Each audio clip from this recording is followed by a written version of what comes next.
Olá a todos, bem-vindos à Fórmula Milionária, o poder dos juros compostos, e o meu nome é Pedro Nunes.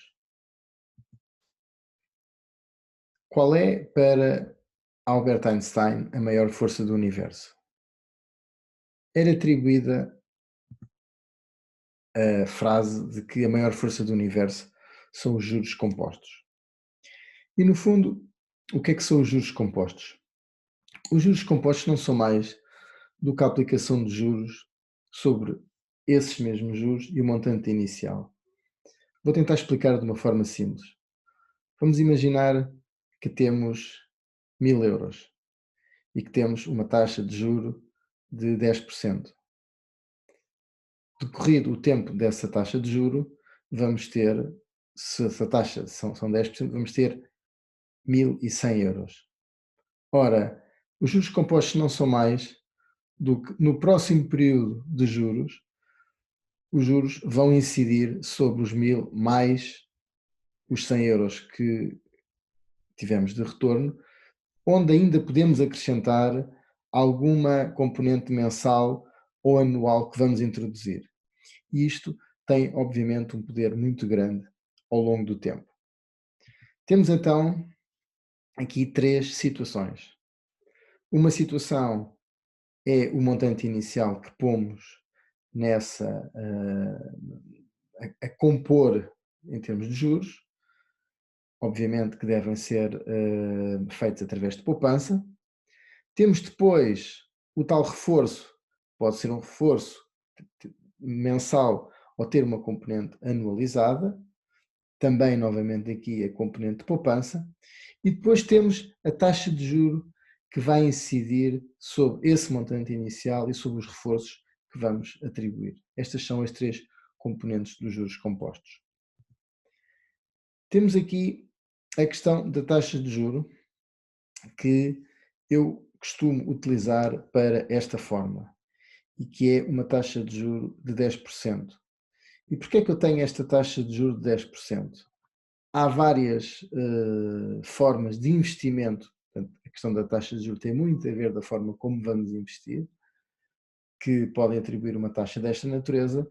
Eu vou aqui fazer uma breve menção a uma delas, mais tarde faço mesmo questão de fazer um vídeo exclusivamente sobre as ETFs. O que é que são ETFs? ETFs são, no fundo, fundos que são geridos de uma forma semelhante às ações. São fundos que são compostos por um cabaz de qualquer coisa em termos de ativos financeiros. E um dos principais índices americanos é o índice S&P 500, que é no fundo o índice das 500 maiores empresas americanas. Ora, um ETF do S&P 500 vai no fundo seguir a composição desse índice, das 500 maiores empresas americanas, e é um fundo que, como apenas tem que ter na sua composição as 500 maiores empresas americanas, é um fundo que apresenta, e no geral os ETFs são assim, apresenta comissões de gestão que são mais baixas. E o que é que acontece? Acontece que o S&P 500 há mais de 100 anos que apresenta uma rentabilidade média de cerca de 10% ao ano. E, portanto, um ETF do S&P 500 vai, no fundo, replicar essa taxa, mas fica aqui a promessa de que irei fazer um vídeo apenas sobre os ETFs, e nomeadamente sobre o ETF do S&P 500. E, portanto, o que nós temos aqui neste gráfico é que, se formos ver os juros de uma forma de juros simples, temos aquela linha vermelha que está em baixo. Se formos ver os juros através da sua fórmula composta, vamos ver que, à medida que o tempo passa, e aqui temos que ter sempre a visão de longos períodos, à medida que esse tempo passa, o montante que se vai somando é cada vez maior e, portanto, temos uma curva exponencial. Isto é fácil de perceber se aplicarmos uma taxa de 10% a 100, temos 10, se aplicarmos uma taxa de 10% a 1000, temos 100. Portanto, é fácil perceber que quanto mais capital tivermos, mais os juros vão fazer com que a multiplicação tenha um seguimento lógico. É por isso que normalmente as curvas de riqueza são curvas que apresentam esta forma exponencial. Vou então aqui agora apresentar 3 casos práticos para nós percebermos um pouco esta lógica.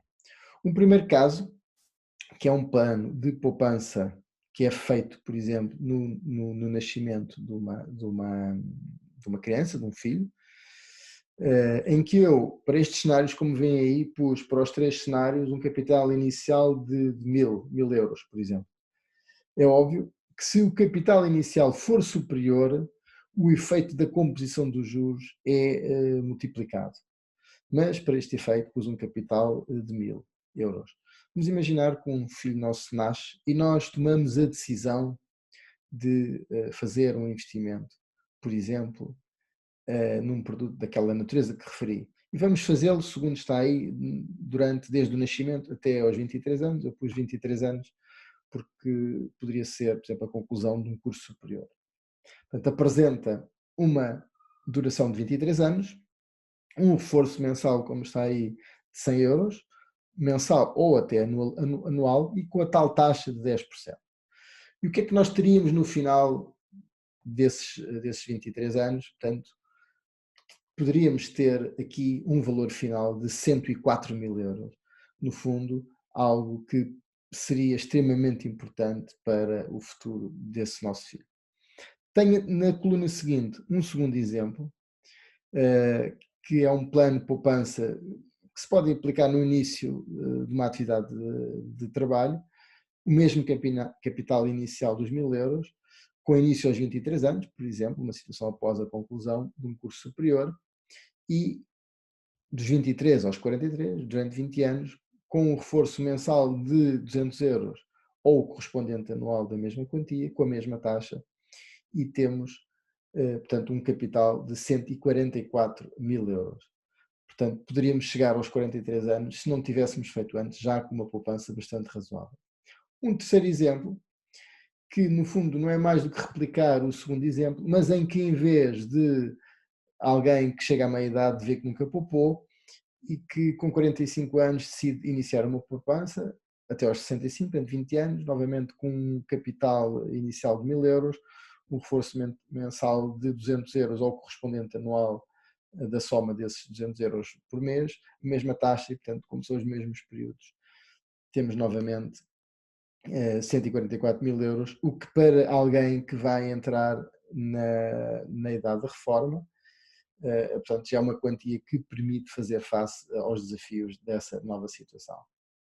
E agora, só para verem o poder realmente dos juros compostos, vamos imaginar que temos estes 3 planos combinados, ou seja, desde o nascimento, portanto, até aos 23 anos, em que se junta a quantia de 104 mil euros, e a partir desses momentos juntar 200 euros por mês, não dos 23 aos 43, mas dos 23 aos 65, ou seja, por 40 anos. O que nós vamos ter é, não mais, não menos do que, é verdade, 5.769.000. Portanto, aqui se vê realmente o poder magnífico e da composição dos juros que permite que alguém tome a decisão de enriquecer e realmente de juntar uma grande quantidade de dinheiro. E esta é a fórmula uma forma quase certa, que é preciso muito tempo, mas que essa persistência no tempo dá resultados inquestionáveis. Para terminar, no fundo, os juros compostos têm estas duas componentes. Tem uma componente de poupança, que tem a ver com aquele valor inicial, e depois tem uma componente também de reforço, que também tem a ver com aquele reforço mensal, também é um reforço de poupança, e depois passamos para a parte do investimento, no fundo é onde é que vamos pôr esse dinheiro a render. E a combinação da poupança e do investimento é que vão, em termos da forma dos juros compostos, aumentar de forma exponencial esse rendimento e poderão, a partir de um determinado ponto, dar um rendimento passivo, ou seja, a partir de um determinado ponto que a quantia seja significativa, vamos imaginar aqueles 5 milhões e tal que vimos há pouco, a partir dessa altura, obviamente, não era necessário acumular, podíamos tirar, portanto, essa quantia, ou até muito antes disso, para um rendimento passivo que nos permitia não trabalhar.